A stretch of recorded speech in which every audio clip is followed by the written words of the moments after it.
Hello प्यारे बच्चों, good morning. कैसे हैं आप लोग? आई होप बहुत अच्छे होंगे और जो मध्यकालीन भारत है उसे आप एंजॉय कर रहे होंगे। अच्छा लग रहा होगा हम लोगों को, क्योंकि जब मध्यकालीन भारत है ये सबसे आसान है, सबसे छोटा है और थोड़ा सा कहानी के माध्यम से समझ में आ जाता है। और हम लोगों ने अभी तक बाबर को पढ़ा, हुमायूं को पढ़ा और आज हम लोग शेरशाह सूरी के बारे में पढ़ेंगे, जिनकी चर्चा बाबर से ही चल रही है। बाबर के काल में भी ये है, हुमायूं के काल में भी ये है और आज तो हम इन्हीं को पढ़ेंगे अच्छे से।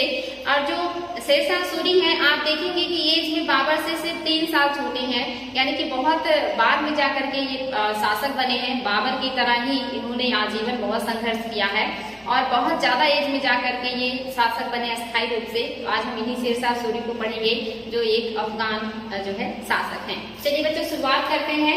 और आज जो हमारा मेन हेडिंग है क्या है, शेरशाह सूरी है। इनका जो जन्म हुआ है 1486 में हुआ है और जो मृत्यु हुई है वो 1545 ईस्वी में हुआ है।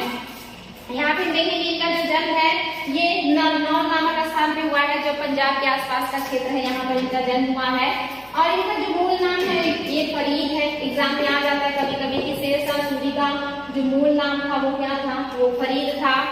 इनके पिता का क्या नाम था? पिता का नाम हसन खां था और इन्होंने 2-3 उपाधियां दी थी। इनकी जो पहली उपाधि थी शेर खां थी, क्योंकि इनके बचपन का नाम जो है वो फरीद है, मूल नाम फरीद है। और इन्हें जो उपाधि मिली है शेर खां की, ये जो है आगे चल के आपको बताएंगे कि किसने दिया है। इसके बाद इन्होंने जो उपाधि ली है हजरत ये आला की उपाधि ली है और इसके बाद जिन्होंने लिया है उपाधि सुल्तान उल अदल की जो है उपाधि ली है। साथ ही आगे चल के शेरशाह सूरी के नाम से शासक भी बनते हैं। तो इम्पोर्टेंट है बच्चों, ये सारी चीजें आपको पता होना चाहिए। आगे है कि अफगान से इब्राहिम, यानी कि जो है जो आपने देखा था इसके पहले जब हम पढ़ रहे थे जो है बहलोल लोदी के बारे में, तो हमने वहां पे देखा था कि बहलोल लोदी चाहते थे कि जो जनसंख्या है अफगानों की वो भारत में ज्यादा हो, क्योंकि जो सल्तनत काल में है ये अरब या तुर्की लोग हैं जिनकी जनसंख्या ज्यादा है। तो यहाँ पे क्या करते हैं, सोचते हैं कि जो अफगान है इनकी जनसंख्या ज्यादा है हो, ताकि जो हमारा साम्राज्य है वो सुदृढ़ हो, मजबूत हो। तो इसके लिए क्या करते हैं, अफगान जनता को भारत में न्योता देते हैं कि आप लोग ज्यादा से ज्यादा संख्या में भारत में आइए और यहाँ पे अपने आप को स्थापित कीजिए। भारत में आप लोगों को बहुत सारी सुविधाएं देंगे, नौकरी देंगे और आप लोगों का जो जीवन होगा बहुत खुशहाल होगा। इस तरह की बात करके जो बहलोल लोदी है ये अफगानों को भारत आने का न्योता देते हैं। और उस समय मैंने आपको बताया था कि जो इतिहासकार थे वो कहते थे कि जो अफगान थे टिड्डियों की झुंड की तरह, बिल्कुल झुंड के झुंड भारत की तरफ आना शुरू कर देते हैं और भारत में जो बहलोल लोदी है उन्हें नौकरी देना और रहने के लिए जगह देना शुरू कर देते हैं। तो उसी दरमियान जो है शेर खां या जो शेरशाह सूरी है, इनके बाबा अपने पुत्र हसन खां के साथ भारत में नौकरी की या आजीविका की तलाश में आए थे। और इनके जो बाबा है शेरशाह के, उनका नाम है इब्राहिम और उनके जो पुत्र हसन है यही जो है शेर खां के पिता हैं। ये लोग भारत में आजीविका की तलाश में आए और पंजाब और हरियाणा के क्षेत्र में या दिल्ली के आसपास के जो क्षेत्र है वहां पर ये जो है बस गए और वहां पर ये रहने लगे। आगे चल करके ये धीरे धीरे जो है अपनी जब प्रतिष्ठा स्थापित करने लगते हैं तो जो है इन्हें जागीर भी मिल जाती है सासाराम की और यहाँ पर ये जागीरदार के रूप में काम करने लगते हैं। तो यहाँ पे ये आए हैं भारत में, पंजाब के बजवाड़ा नामक स्थान पर इन्होंने अपना निवास बनाया था। सिकंदर लोदी के टाइम में जो है जमाल खान नामक व्यक्ति के अंदर में काम कर रहे थे और सिकंदर लोदी ने जब जमाल खान को जौनपुर का सूबेदार बनाया या सूबेदारी दी और जमाल खान के अंडर में चूंकि जो हसन खान है ये काम कर रहे थे और उनके काम से प्रसन्न हो जाते हैं, तो ये क्या करते हैं, उनको सासाराम का जागीर दे देते हैं। इम्पोर्टेंट है बच्चों, कौन देता है, तो ये शेर जो सिकंदर लोदी है इनके अंदर में काम करने वाले हैं जमाल खां और जमाल खां के अंदर में काम कर रहे थे हसन खां, जिनको जमाल खां ने जो है कहाँ का दिया है जागीर, तो ये सासाराम का जागीर दिया है, फासपुर का और टारा, ये 3 क्षेत्र है जहाँ की जागीर ने दिया है। इनको किसने दिया है, नाम याद रखेंगे जमाल खां। चूंकि जो जमाल खान है ये सिकंदर लोदी जो भारत के शासक हैं उनके अंदर में काम करते हैं और सिकंदर लोदी ने उन्हें जौनपुर का सूबेदार बना दिया है, यानी कि बहुत बड़ा अधिकारी बना दिया है। और इसी सूबेदार के अंदर काम कर रहे थे हसन खां, जो कि जो है फरीद के पापा हैं। और हसन खां को उनके काम से प्रसन्न होकर के जलाल ने 3 जगह की जागीरें दे दी और वहां का पूरा कार्यभार उनको दे दिया था। जो हसन खान है इनकी 4 पत्नियां थी और 8 पुत्र थे। जो फरीद है ये उनकी सबसे बड़ी जो पत्नी थी या जो पहली पत्नी थी उनके बेटे थे। और इनकी जो चौथी पत्नी थी उनको जो हसन है ज्यादा मानते थे, उनके बच्चों को ज्यादा मानते थे, जिसकी वजह से जो फरीद है इनको जो है उतना प्यार और उतना जो देखभाल है वो नहीं मिलता है। पिता और अपनी जो है जो भी माता है इनके व्यवहार से दुखी होकर के, स्वभाव से दुखी होकर के जो फरीद है ये वहां अपना घर छोड़ करके भाग जाते हैं और जौनपुर चले जाते हैं। उस समय जो जौनपुर था ये शिक्षा का केंद्र था, इसीलिए इसे पूरब का सिराज भी कहा जाता है, क्योंकि जो जौनपुर है ये बहुत ही जो है उस समय प्रसिद्ध था शिक्षा के केंद्र के रूप में। तो यहाँ पे चले जाते हैं और अलग अलग जो है भाषाओं का ज्ञान करते हैं, शिक्षा अध्ययन करते हैं। और अध्ययन करने के बाद वो फिर से जिन्होंने इनके पिता को जागीर दी है जमाल खां, इनके संपर्क में आते हैं। और इस संपर्क में आने के बाद जो है जमाल खान से बहुत ज्यादा प्रभावित होते हैं, उनकी बुद्धिमत्ता से, उनके गुणों से, और उन्हें अपने अंदर में काम करने को दे देते हैं। धीरे धीरे करके जो फरीद है वो अपना बहुत अच्छा स्थान बना लेते हैं जमाल खान के दिलों में। और बाद में जब उनके पिता जमाल खान से मिलने जाते हैं जौनपुर, तो वहाँ पे जमाल खान जो शेर खान है या जिन्हें फरीद अभी कहा जाता है, फरीद से मिलवाते हैं और बताते हैं कि आपका बेटा कितना बुद्धिमान और कितना योग्य है। फिर यहाँ जो जमाल खान है ये फरीद और उनके पापा के बीच समझौता करवा देते हैं और जो फरीद है ये अपने पिता के साथ वापस उनके जागीर सासाराम लौट आते हैं। आगे क्या होगा बच्चों, ये सासाराम के जागीरदार के रूप में, यानी कि यहाँ पे जब ये लौट आते हैं तो वहाँ पे ये अपने पिता के साथ जो है काम करना शुरू कर देते हैं। और यहाँ पर ये बहुत ही बढ़िया काम करते हैं। यहाँ पे क्या क्या करेंगे, तो ये यहाँ पे 1447 से लेकर 1518 ईस्वी तक लगभग 21 वर्षों तक इन्होंने सासाराम में वर्क किया, अपने पिता की जागीर की देखभाल करी और बहुत ही बेहतरीन तरीके से इन्होंने कार्य किया। इन्होंने यहाँ पर क्या किया, शासन का प्रबंधन सीखा कि कैसे शासन किया जाता है, कैसे जो है रैयतों से व्यवहार किया जाता है, कैसे जो है कृषक अगर समृद्ध होंगे, अच्छे से उनका काम चलेगा तो कैसे समृद्धि आती है, ये सारी चीजें सीखी। साथ ही इन्होंने प्रशासनिक शिक्षा भी सीखा कि कैसे प्रशासन को चलाएंगे, उनके अंडर में जो अधिकारी हैं उन्हें कैसे जो है नियंत्रण में रखना है, कैसे उनसे कार्य करवाने हैं, ये सारी चीजें उन्होंने सीखा।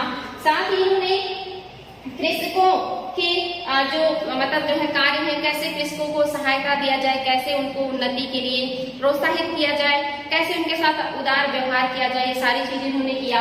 साथ ही उन्होंने और क्या, जमींदारों और मुकद्दम जो थे इन सब से सीधा संपर्क स्थापित किया कि जो जागीरदार उनके अंदर में काम कर रहे हैं, जो मुकद्दम काम कर रहे हैं, उन सब से उन्होंने क्या किया है, सीधा संपर्क रखा, ताकि जो काम है ये अच्छे से चले। तो किसान से लेकर के ऊपर के अधिकारियों तक अपना संपर्क कांटेक्ट बना के रखते हैं, ताकि जो काम है वो बढ़िया से चलता रहे, उसमें कोई जो है दिक्कत ना आए। इसके अलावा ये क्या करते हैं, किसानों के हितों के बारे में भी सोचते कि किसानों का हित प्रभावित ना हो, ताकि वो उत्पादन करता रहे, उसके पास अधिशेष भी बचे, ताकि वो बार बार निवेश करे और राजकोष में अच्छा धन आए और समृद्धि आए।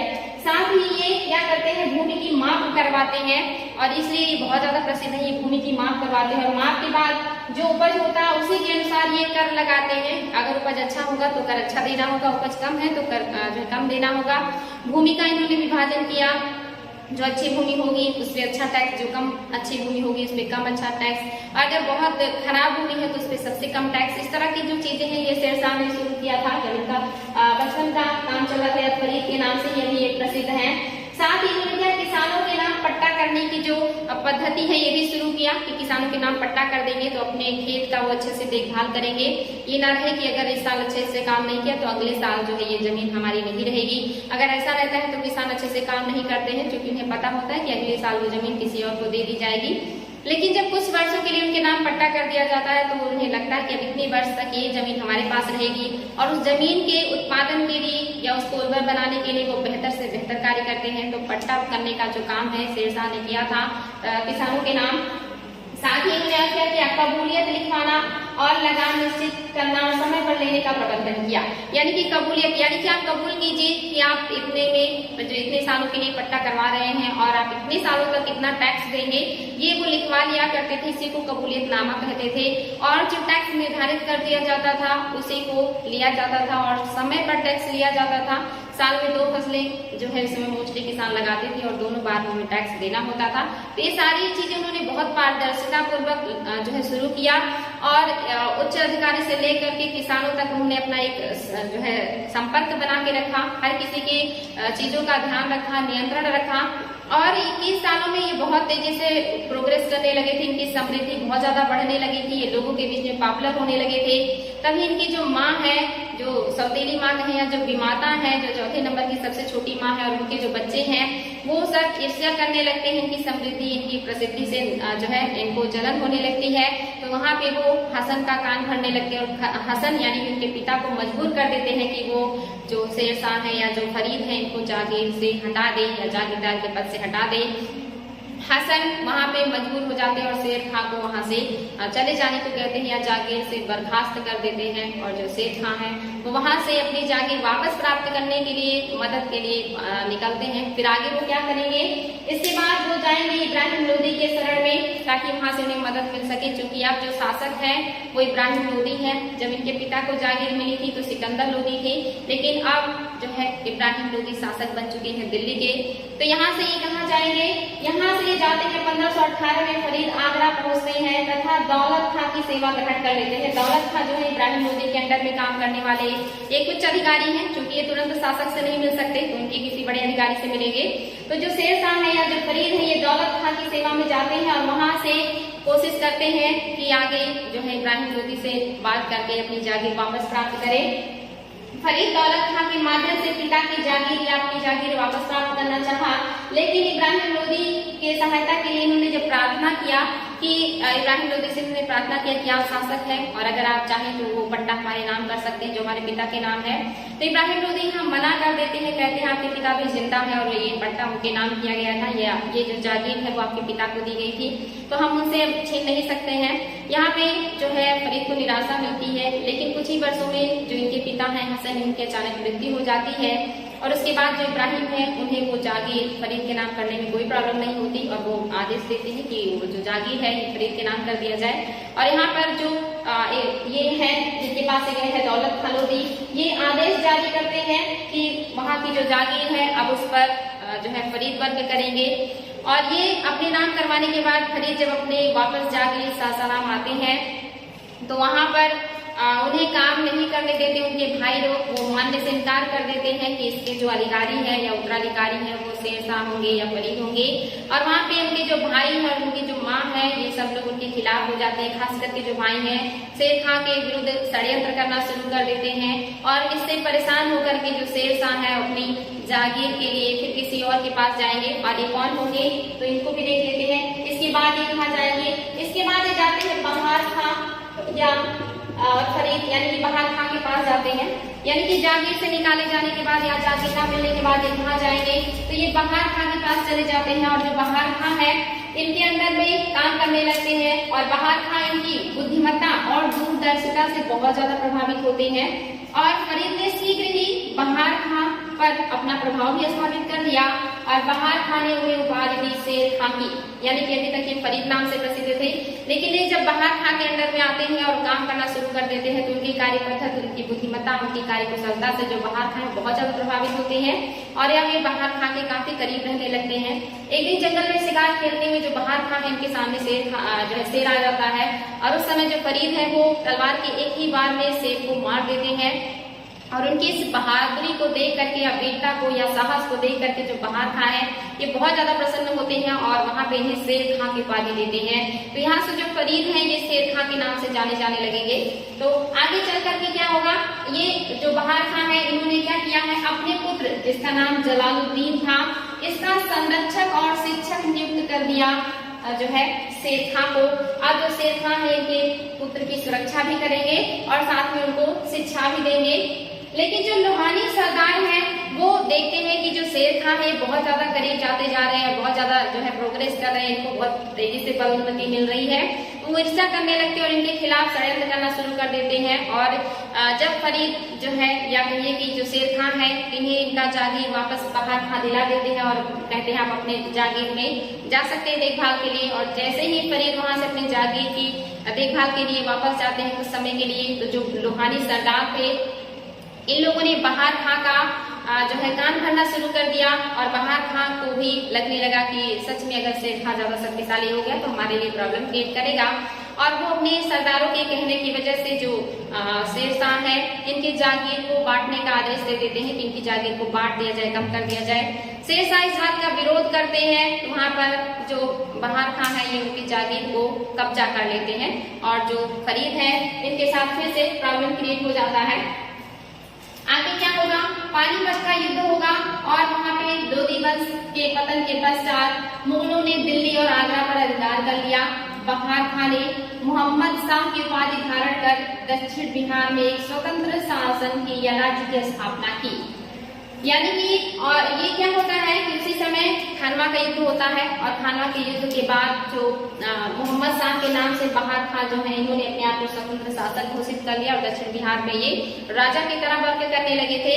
और उसी दरमियान इन्होंने शेर खां के जो जागीर था उसको विभाजन का आदेश भी दिया था और वहां से शेर खां क्या करते, विरोध करते हैं, लेकिन अधिकार हो जाता है उस पर शेर खां का।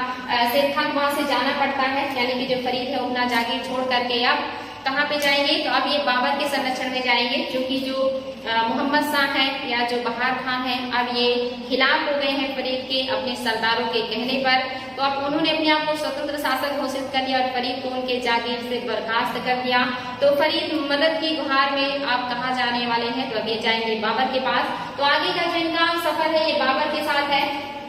शेर खां और बाबर अपनी जागीर को पुनः प्राप्त करने के लिए तथा उस पर अधिकार करने के लिए जो शेर खां है ये जुनैद बरलास के साथ आगरा पहुंचते हैं बाबर की सेवा में। यानी कि यहाँ पे जाते हैं जुनैद बरलास नाम के एक व्यक्ति के पास जो कि बाबर के अंदर में एक अधिकारी थे और उनसे जो है अपने लिए नौकरी की बात करते हैं और जागीर वापस प्राप्त कराने की बात करते हैं और उन्हीं के द्वारा ये बाबर के संपर्क में आते हैं और बाबर के अंडर में काम करने के लिए तैयार होते हैं। बाबर की सेना में ये भर्ती हो जाते हैं और बाबर की तरफ से जब चंदेरी का युद्ध होता है अफगानों के खिलाफ तो इसमें ये शामिल भी होते हैं और यहाँ पर ये जब शामिल होते हैं तो इन्हें बहुत सारी चीजें वहाँ सीखने को मिलती हैं कि कैसे सैन्य प्रबंधन मुगल करते हैं, किस तरह का इनका प्रणाली है, किस तरह से सरदारों के ऊपर ये नियंत्रण रखते हैं, सरदारों का काम करने का तरीका क्या है। ऐसी बहुत सारी चीजें वहाँ पे सीखते हैं, प्रशासन का प्रबंधन कैसे किया जाता है, बहुत सारी चीजें जब इनको सीखने को मिलती हैं तो इनका ज्ञान और भी ज्यादा बढ़ता है। और यहाँ से ये क्या करते हैं जो है जब ये युद्ध में शामिल होते हैं तो इन्हें बहुत सारी चीजें जब जानने को मिलती है तो ये कहते हैं कि अगर भाग्य ने मेरा साथ दिया तो मैं बहुत सरलता से एक दिन मुगलों को भारत से निकाल दूंगा। ऐसा जो शेर शाह है वो सोचते हैं। जब ये मुगलों के अंडर में काम करते हैं तो इन्हें मुगलों की जो प्रणाली है, सैन्य प्रणाली, काम करने की पद्धति, ये सारी चीजें जब जानने को मिलती है तो इन्हें लगता है कि एक दिन अगर भाग्य ने मेरा साथ दिया तो मैं इन लोगों को भारत से जरूर भगा दूंगा।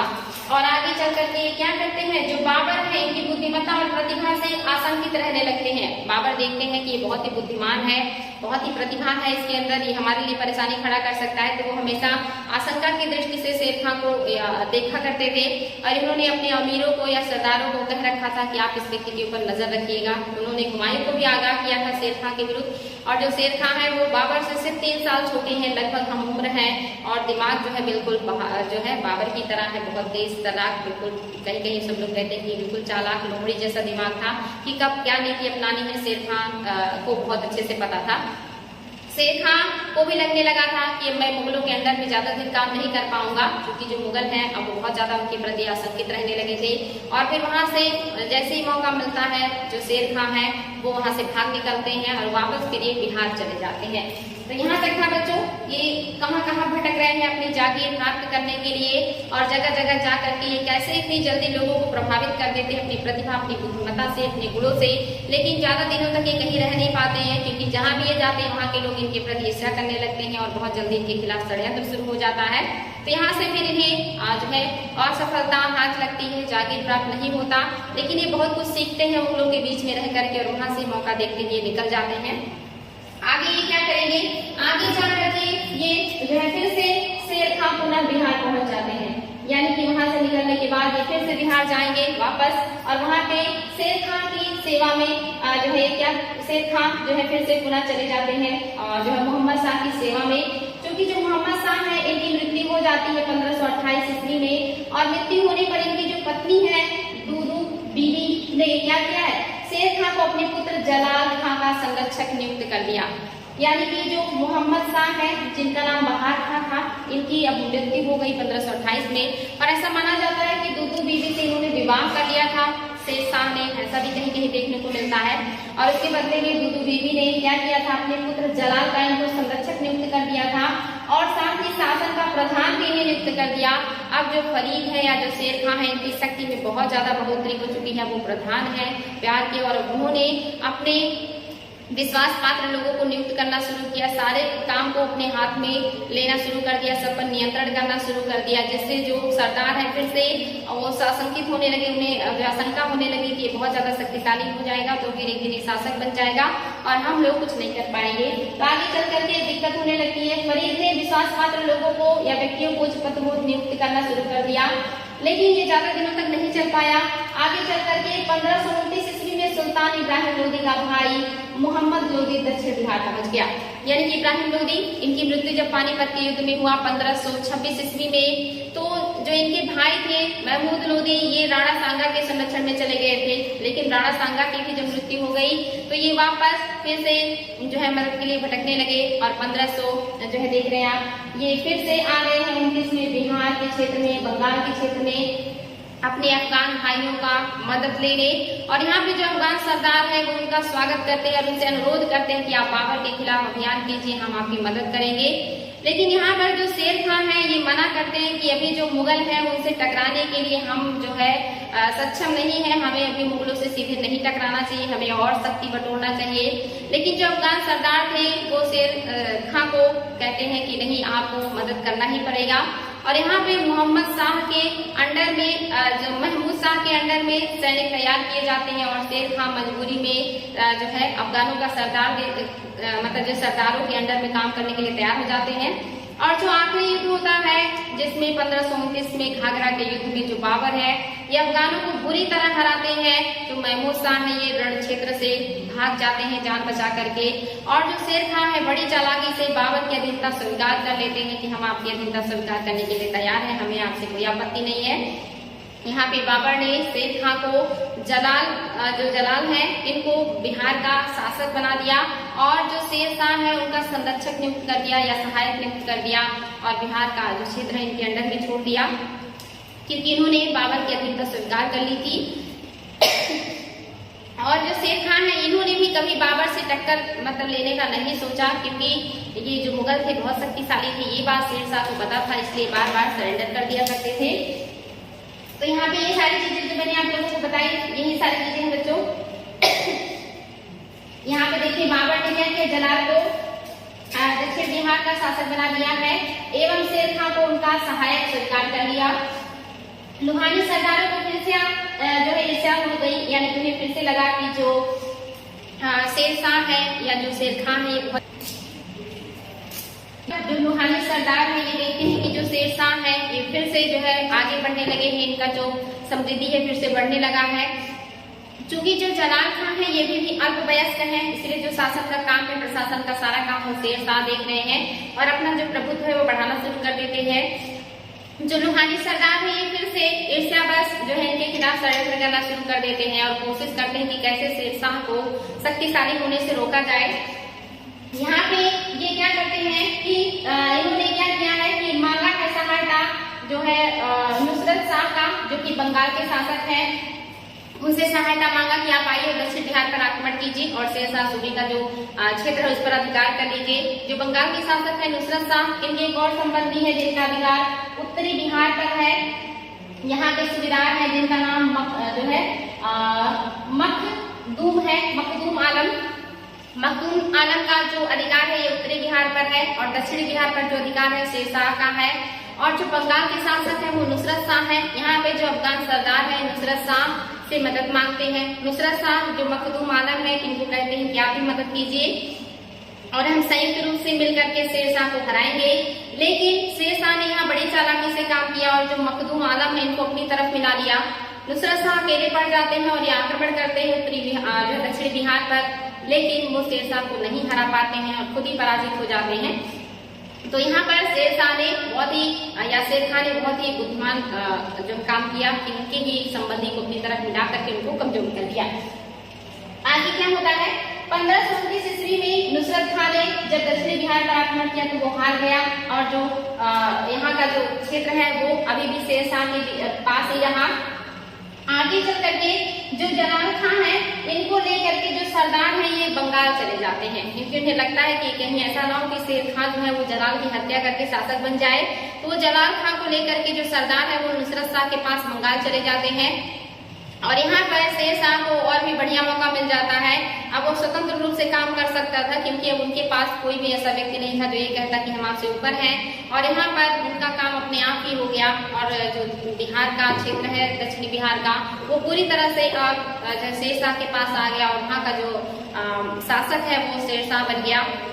और यही शेर शाह ने क्या किया, हजरत ये आला की उपाधि धारण की, क्योंकि अब वो अपने आप को स्वतंत्र शासक की तरह व्यवहार करने लगे दक्षिणी बिहार का, और इन्होंने हजरत ये आला की उपाधि जो है वो धारण की है। और 1530 ईस्वी में इन्होंने क्या किया है, चुनार का भी अधिकार कर लिया। इसके पहले हमने पढ़ा था चुनार का जो किला था बहुत इंपॉर्टेंट था सामरिक दृष्टिकोण से भी, और जो है वहां पे काफी मजबूती भी थी और वो काफी ऊंचाई पर था, जिसे प्राप्त करने के लिए शेर शाह और हुमायूं दोनों लोग प्रयत्नरत रहते थे। और उसी के चक्कर में हुमायूं ने कई बार घेरा भी डाला। एक बार 4 माह के घेरे के बाद भी वो सफल नहीं हुए थे और एक बार उन्होंने 6 माह का घेरा डाला था और किसी तरह अधिकार कर पाए थे उस किले पर। लेकिन ये किला जो है शेर शाह ने जब जीता और जीतने के बाद वहाँ की जो हवलदार थे जिनकी मृत्यु हो चुकी थी, उनकी विधवा जिनका नाम लाड मलिका था, उनसे ये विवाह कर लेते हैं और विवाह करने के बाद इन्हें बहुत सारा संपत्ति मिलता है और यहाँ से इनका जो पद है और जो इनका वैभव है और भी ज्यादा बढ़ जाता है, क्योंकि अब इनके पास एक किला भी है, बहुत मजबूत किला, और वहाँ की जो हवलदार की पत्नी है उनसे शादी करने के बाद ये वहाँ के प्रशासक भी बन गए। साथ ही इन्हें वहाँ से बहुत ज्यादा संपत्ति भी मिल जाता है, जिससे इनकी जो शक्ति है उसमें वृद्धि हो जाती है। तो आप देख रहे हैं बच्चों शेर खान कितना ज्यादा उनके जीवन में उतार चढ़ाव आ रहा है और वो हर उतार चढ़ाव में अपने आप को एडजस्ट करने का प्रयास कर रहे हैं। वहाँ पे जिस भी कूटनीतिक का उन्हें जरूरत पड़ता है उसका उपयोग करके अपने आप को स्टैब्लिश कर देते हैं। तो जो शेर खान है अपने आप में बहुत ही चालाक है। यहाँ पर इन्होंने दोबारा शादी किया और एक विधवा से किया है, धन और संपत्ति की लालच में। इस बात के लिए भी जो इतिहासकार इनके बारे में कटाक्ष करते हैं। तो यहाँ पे जो शेर खान है वो किस तरह से अपने आप को मजबूत कर दिए हैं। आगे चल करके शेर खान क्या करेंगे, शेर शाह भारत के शासक बन जाएंगे और ये जो है कब बनेंगे शासक, तो 10 जून 1540 ईस्वी में। क्योंकि आपने देखा था कि इसके बाद जो है चुनार के दुर्ग पर अधिकार करने के बाद ही जो हुमायूं है वो शेर शाह से पूरी तरह से युद्ध लड़ने के लिए जो है तत्पर हो जाते हैं और शेर शाह को भी जो है मौका मिल जाता है, उनको चुनार के किले का घेरा डाल करके फंसा देता है। और जो शेर शाह है वो क्या करते हैं, वो गौड़ के किले और जो है उसके आसपास के किले पर अधिकार करके वहां का जो संपत्ति अपने पास रख लेते हैं। हुमायूं का जो अधिकार है वो चुनार पर हो जाता है। लेकिन आगे चल करके जब हुमायूं बंगाल चले जाते हैं शेर शाह से संधि तोड़ करके, जो उन्होंने प्रस्ताव रखा था कि मैं 10 लाख रुपए आगरा भेजूंगा बाहर से, उस संधि को तोड़ करके वो नुसरत शाह के कहने पर बंगाल चले गए थे। तो वहाँ पे बंगाल में ही वो रह गए काफी समय तक, वहीं पर वो आराम करने लगे, वहाँ पे जाकर के वो इंजॉय करने लगे। उसी बीच जो शेर खान है इन्होंने किस तरह से जो है जौनपुर, बनारस और आसपास के जो क्षेत्र है उन सब पर अधिकार करके जो उनका रास्ता है वो ब्लॉक कर दिया था। और जब वो वापस लौटते हैं तो उन्हें जो गंगा और कर्नासा नदी के बीच में घेर करके किस तरह से वो वहाँ पे युद्ध करते हैं और वो जान बचा करके नदी में कूदते हैं और किसी तरह निजाम घिस्ती नामक व्यक्ति की मदद से वो आगरा पहुंचते हैं।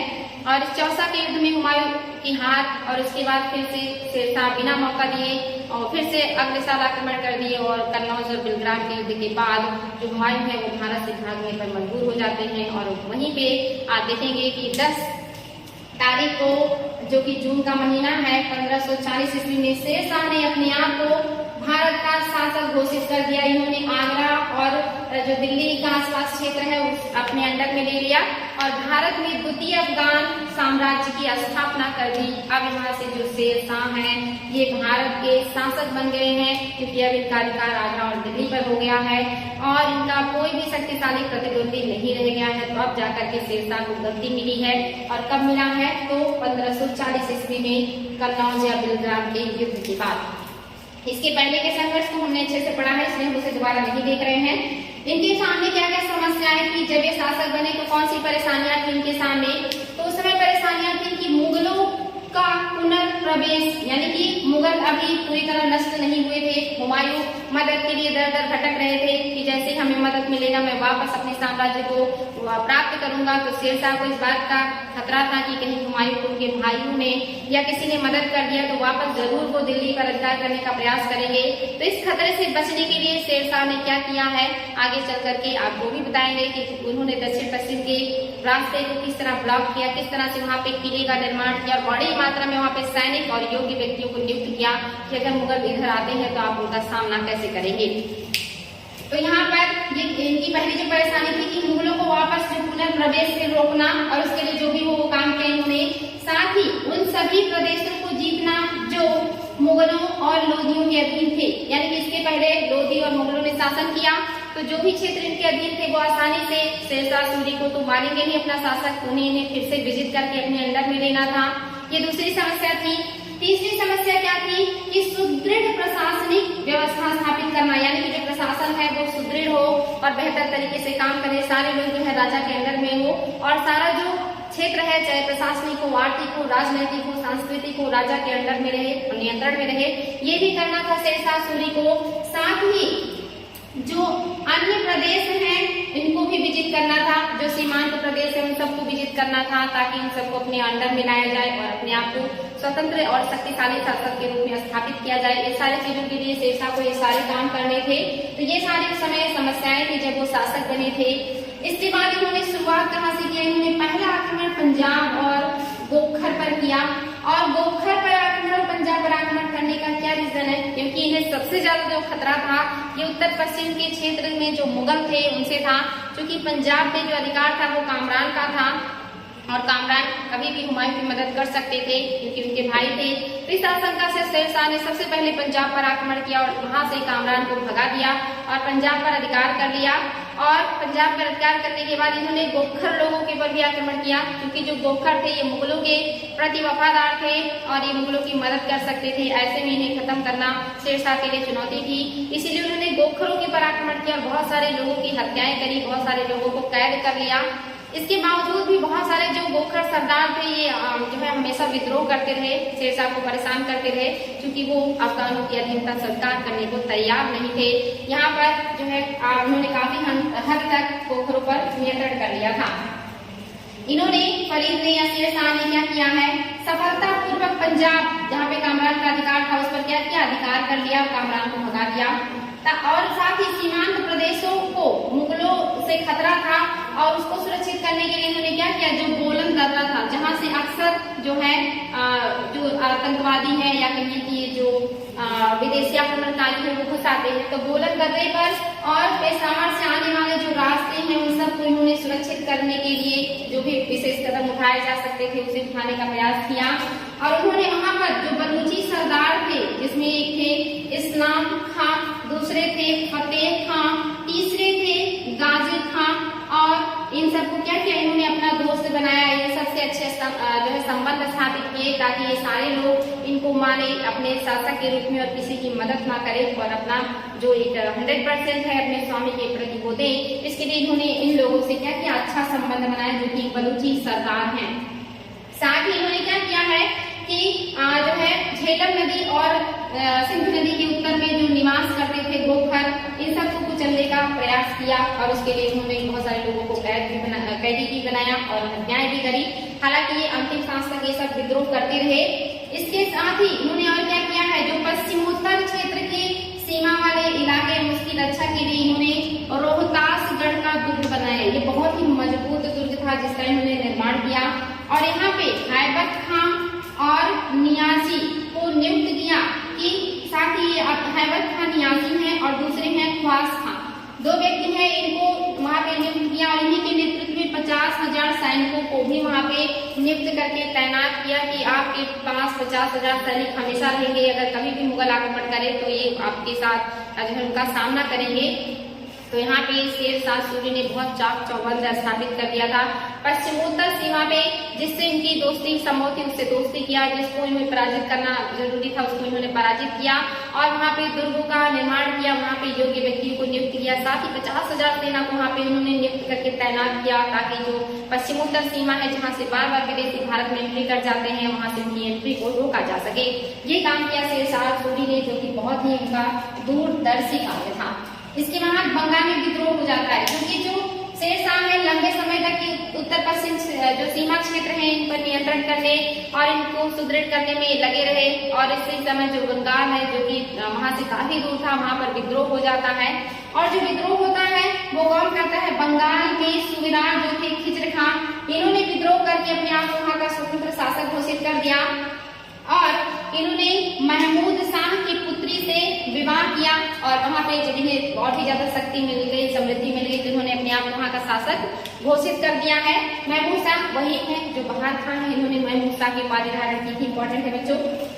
आगे चल करके क्या होता है, जो शेर खान है वो आकर के बंगाल पर हमला करते हैं और खिजर खां को हरा देते हैं और हराने के बाद वहां पे पुनः विद्रोह ना हो इसके लिए वो क्या करते हैं, वहां पर जो है बहुत ही बढ़िया काम करते हैं। जो वहां की व्यवस्था थी, जितनी भी व्यवस्थाएं थी उन सबको बदल देते हैं, समाप्त कर देते हैं ताकि फिर से कोई विद्रोह करने का हिम्मत ना करे। इसलिए उन्होंने क्या किया, बंगाल को 19 परगनों में बांट दिया। ये इंपॉर्टेंट है बच्चों, या 19 सरकारों में बांट दिया और छोटे छोटे सरकारों में बांट करके अलग अलग व्यक्तियों को वहां पे नियुक्त कर दिया। सरकार के जिले अलग अलग जिलों में अलग अलग व्यक्तियों को नियुक्त कर दिया और उन व्यक्तियों के अंडर में छोटी छोटी सेना की टुकड़ी कर दी ताकि कोई विद्रोह करने का प्रयास ना करे।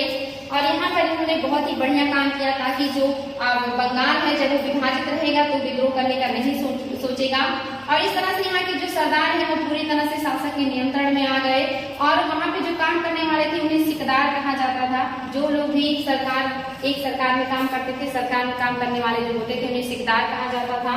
और सिकदारों के अंडर में काम करने वाले और सैनिक अधिकारी भी थे जो सैनिक नहीं थे, जिन्हें कहा जाता था अमीरान ए बंगाल या अमीर ए बंगाल। और पहला व्यक्ति जो अमीरान ए बंगाल या अमीर ए बंगाल बना था वो थे काजी फजीलत। इंपॉर्टेंट है बच्चों, काजी फजीलत जो थे यही पहले अमीर ए बंगाल या अमीराना ए बंगाल के पद पर नियुक्त हुए थे, जो कि काम करना था जिन्हें जो है सिकदार के अंदर में जो कहाँ का सरदार होता था, जो सरकार होते थे उसके।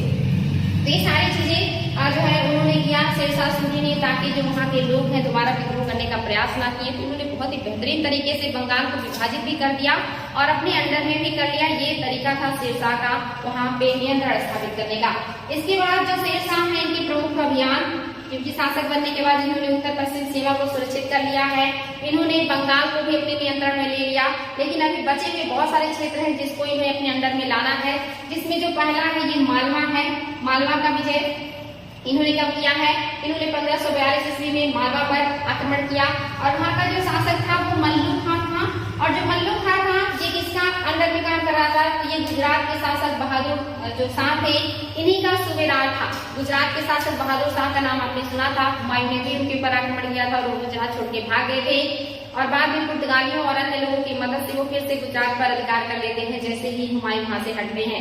और यही बहादुर शाह आगे चल करके पुर्तगालियों से झड़प में समुद्र में गिरकर मर भी जाते हैं। और इन्हीं के जो अधिकारी हैं मल्लू खां, ये शासन कर रहे थे उनके अंडर में एक सूबेदार के रूप में मालवा पर। लेकिन जैसे ही बहादुर शाह की मृत्यु हुई, मृत्यु के बाद इन्होंने अपने आप को स्वतंत्र घोषित कर लिया और इन्होंने उपाधि ले ली जो है शाह की, यानी कि कादिर शाह की उपाधि धारण करके इन्होंने स्वतंत्र शासक अपने आप को घोषित कर लिया और यहाँ पे ये शासन करना शुरू कर देते हैं। शेर शाह यहाँ पर आक्रमण क्यों करते हैं, तो दो दृष्टि से इन्होंने आक्रमण किया मालवा पर। पहला कारण था कि जो मालवा था वो दिल्ली से, आगरा से बहुत करीब था, बहुत आसानी से वो लोग जो है दिल्ली पर आक्रमण कर सकते थे, तो इसलिए उन्हें मालवा अपने अंडर में लेना जरूरी था। दूसरा, वो जो मल्लू खां है इन्होंने जो शेर खां के पुत्र थे कुतुब का मदद नहीं किया था, जब हिंदाल और अस्करी ने कुतुब के ऊपर आक्रमण किया था, वहाँ पे लड़ते हुए जो कुतुब है वो मार दिए गए थे। इस बात से जो शेर शाह है वो बहुत नाराज थे और जो मल्लू खां है इनको दंडित करना चाहते थे और इसके लिए भी इन्होंने क्या किया था, यहाँ पर आक्रमण किया था। और जब इन्होंने आक्रमण किया शेर शाह ने, तो इन्होंने ग्वालियर के किले पर अधिकार करने के लिए आक्रमण किया और वहाँ के जो शासक थे उनका नाम पूरनमल था। इंपॉर्टेंट है बच्चों, पूरनमल। इन्होंने क्या किया, ये जब देखते हैं कि शेर शाह बहुत ज्यादा सेना लेकर के आए हैं तो शेर शाह की अधीनता स्वीकार कर लेते हैं या आत्मसमर्पण कर देते हैं और जो ग्वालियर का किला है इस पर शेर शाह का अधिकार हो जाता है। ग्वालियर का किला भी अपने आप में बहुत ही भव्य और मजबूत किला था, उस पर अधिकार करना मतलब ये बहुत एक तरीके से की बड़ी बात थी, ये आसान नहीं था। लेकिन शेर शाह का अधिकार ग्वालियर के किले पर भी हो गया। आगे जब शेर शाह बढ़ते हैं तो सारंगपुर की ओर जब बढ़ते हैं तो वहाँ पर जो कादिर हैं या कादिर शाह है यानी कि जो मल्लू खां है, इन्होंने भी क्या किया, आत्मसमर्पण कर दिया क्योंकि उन्हें पता था कि हम शेर शाह से नहीं जीत पाएंगे।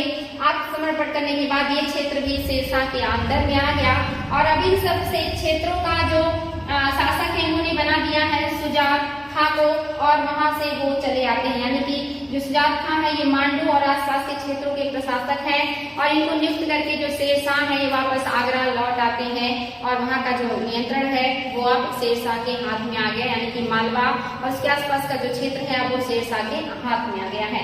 आगे जो आक्रमण करते हैं शेर शाह, ये रायसीन विजय है और ये 1543 यानी कि अगले साल ही ये विजय हुआ है 1543 में। और यहाँ के जो शासक है ये पूरनमल है जो कि एक शक्तिशाली शासक है और यहाँ पे जब इन्होंने आक्रमण किया तो यहाँ का जो किला है वो मतलब ये जीत नहीं पाते हैं, उसके घेरे डाले रहते हैं काफी महीनों तक और कई महीनों के घेरे के बाद बहुत सारे प्रयासों के बाद जब शेर शाह को यहाँ पर विजय नहीं मिलता है तो यहाँ पर जो शेर शाह है बहुत ही चालाकी से काम लेते हैं और जो पूरनमल है इनसे कहते हैं कि आप जो है हम पर विश्वास कीजिए, क्योंकि यहाँ पे आक्रमण करने का जो रीजन है वो कुछ इतिहास कहते हैं कि धार्मिक है, यानी कि कुछ इतिहासकार कहते थे कि धार्मिक कारणों से शेर शाह ने यहाँ पर आक्रमण किया था और कुछ इतिहासकार कहते हैं कि नहीं राजनीतिक कारण था जो शेर शाह ने आक्रमण किया था। धार्मिक कारण में ऐसा माना जाता है कि पूरनमल के खिलाफ जो है राजा के पास शिकायत आई थी कि वो मुस्लिम महिलाओं को कैद करके रखते हैं, उनके ऊपर अत्याचार करते हैं, जो मुस्लिम व्यक्ति हैं जो जनता है उसके ऊपर अत्याचार कर रहे हैं, इस तरह का शिकायत आया था और ये सिर्फ बहाना था, शेर शाह को किला जीतना था इसलिए उन्होंने इस बहाने से जो है पूरनमल के ऊपर आक्रमण किया।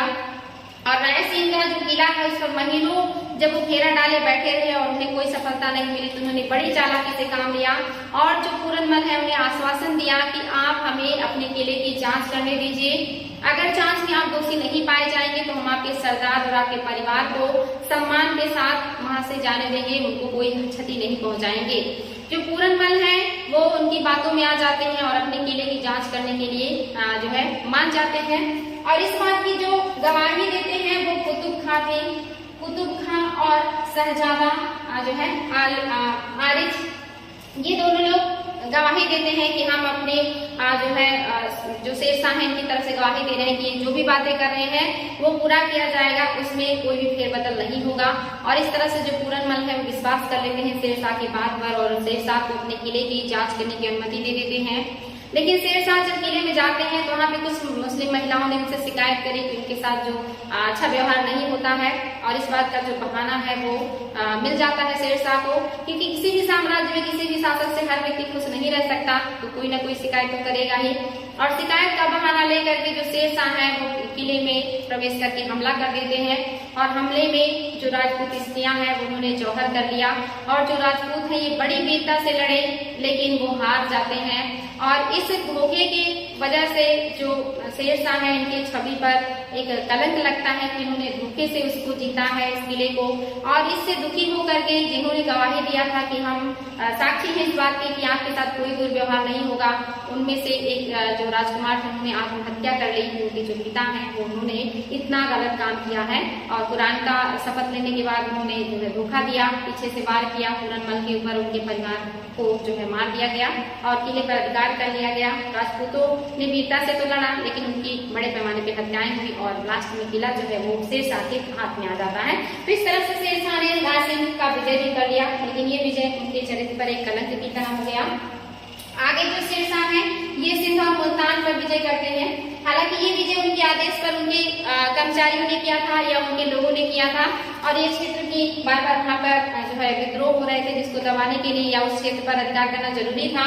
और ये भी 1543 में सिंध और जो है मुल्तान पर सीधा नियंत्रण कर लिया था शेरशाह ने। और उस समय वहाँ के शासक थे बख्शू लहंग थे, जिन्हें जो है हरा करके इन क्षेत्रों पर जो शेरशाह है इनका अधिकार हो जाता है। इसके अलावा जो उन्होंने आक्रमण किया ये मारवाड़ और चित्तौड़ पर विजय का है। जो मारवाड़ के शासक थे ये मालदेव हैं, और जो चित्तौड़ के शासक हैं ये उदय सिंह हैं। उदय सिंह एक अल्पवयस्क लड़के हैं, अल्पवयस्क हैं, यानी कि अभी इनका जो एज है वो उतना नहीं हुआ है कि ये शासक बने, अभी ये बहुत कम एज के हैं। जो मारवाड़ है यहाँ के जो शासक है मालदेव, ये बहुत ही शक्तिशाली हैं, इनको हराना जो है शेरशाह के लिए आसान नहीं था। और वहां पर भी शेरशाह बड़े कूटनीति का प्रयोग करते हैं। और जो मालवा के शासक हैं जो मारवाड़ के शासक हैं मालदेव, इनके सरदारों के खिलाफ जो है ऐसा पर्चा कटवा देते हैं, ऐसा पर्चा जो है मालदेव के खेमे में गिरा देते हैं, जिसमें ये लिखा था कि जो सरदार हैं वो मालदेव को पकड़ करके शेरशाह को सौंप देंगे, और जो पूरा का पूरा राजस्थान का इलाका है वो आपस में बांट लेंगे। क्योंकि राजस्थान के इतने बड़े क्षेत्र पर जो मालदेव है इनका अधिकार था, और ये दिल्ली के पास तक अधिकार करते हुए पहुंच गए थे। और वहां पर शेरशाह को लग रहा था कि अब दिल्ली को सुरक्षित करना है तो मालदेव को हराना पड़ेगा। और वहां पर वो मालदेव से सीधे टक्कर लेने की नहीं सोचते, क्योंकि उनको पता था कि जो मालदेव है बहुत शक्तिशाली है और उनके साथ बहुत सारे लोग हैं। तो यहाँ पर जो शेरशाह है वो एक कूटनीति का सहारा लिए, उन्होंने एक फर्जी पर्चा जो है वो मालदेव के खेमे में गिरा दिया, जिसको पढ़ने के बाद मालदेव को विश्वास हो गया कि मेरे सरदार जो है वो शेरशाह से मिले हुए हैं। और वहां पर ये युद्ध क्षेत्र में लड़े बिना ही छोड़ करके गुजरात भाग जाते हैं। लेकिन जब इनके सरदारों को पता चला कि मालदेव को जो शेरशाह ने इस तरह से भड़काया और वो चले गए हैं, और वहां पर शेरशाह आक्रमण कर देते हैं। और जो सरदार थे राजपूत सरदार वो बड़ी वीरता से लड़ते हैं शेरशाह से।